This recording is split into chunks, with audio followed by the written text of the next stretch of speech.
हूँ मंजू मित्तल और आज हम बनाएंगे सेवइयों की खीर। सबसे पहले मैंने यहाँ पर 1 लीटर दूध लिया है।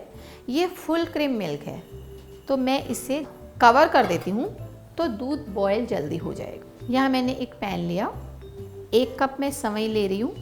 कई लोग इसे जवे भी कहते हैं। मैंने गैस ऑन किया। 1 छोटा चम्मच यहाँ पर मैं देसी घी ले रही हूँ। 1 कप सेवई, आधा छोटा चम्मच इलायची। इलायची से जवे का फ्लेवर बहुत अच्छा आता है। ये इसके साथ जब भुनेगा तो इससे इसका स्वाद बहुत ही अच्छा आएगा। इसे हमें थोड़ा गोल्डन होने तक भुनना है। आप चाहें तो यहाँ पर इसके साथ बादाम भी रोस्ट कर सकते हैं। 1 बड़ा चम्मच बादाम बारीक कटी हुई, 1 बड़ा चम्मच काजू छोटे छोटे टुकड़े लिए हैं मैंने। इन सबको हम थोड़ा रोस्ट कर लेते हैं। इलायची, जवे, बादाम, काजू, बहुत ही अच्छा फ्लेवर आएगा इन सब चीज़ों से। बहुत ही अच्छी खुशबू आ रही है। हम दूध भी चेक कर लेते हैं। हमने कवर किया हुआ है, कहीं निकल नहीं जाए। अभी टाइम है 2 मिनट और कवर कर देते हैं। हमारे जवे तो कंप्लीट हो गए हैं। मैं गैस बंद कर देती हूँ क्योंकि हमें बहुत डार्क नहीं करना, हल्के हल्के गोल्डन हो गए हैं ना। हमें यहाँ पर एक चीज़ का विशेष ध्यान रखना है, कच्चे दूध में हम सेवई नहीं डालेंगे, नहीं तो दूध के फटने के काफ़ी चांस हो जाते हैं। तो दूध जब उबल जाएगा तभी हम इसमें सेवई ऐड करेंगे। दूध उबलना शुरू हो गया है। अब त्यौहार शुरू हो रहे हैं, ऐसे में कुछ भी मीठा खाने का बहुत ही मन करता है, तो ये बहुत ही आसान है, फटाफट बन जाती है। सेवई की खीर बहुत सारे घरों में रक्षाबंधन पर बनाई जाती है। ये देखिए जी, दूध उबल गया है। अब मैं यहाँ पर ये रोस्ट की हुई नट्स और सेवई डाल दी है। अब इसे हमें आराम आराम से पकाना है। ऐसा करने में 15 से 20 मिनट लग जाएंगे।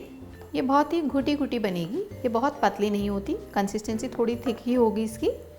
जवे भी पूरे अच्छे से फूल जाएंगे। इसे आपने नीचे तक चलाना है ताकि दूध चिपके नहीं।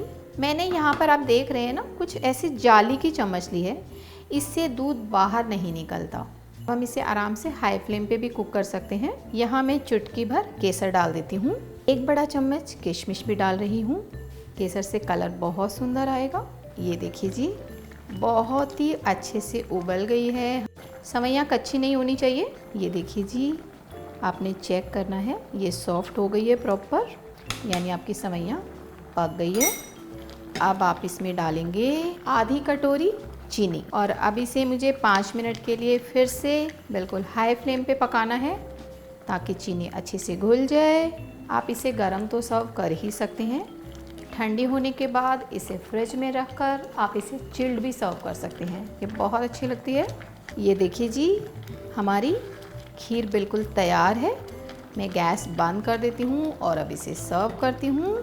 मैंने ऐसे मटकियाँ ली है, मैं इसमें सर्व कर रही हूँ।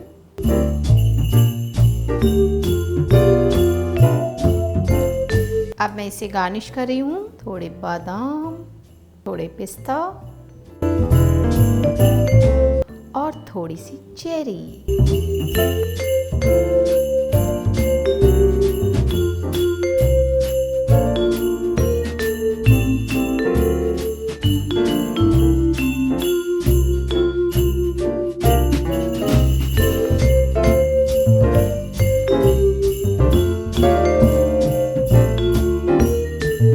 आपको हमारी ये रेसिपी पसंद आई तो हमारे वीडियो को लाइक करें और हमारे चैनल को सब्सक्राइब करें।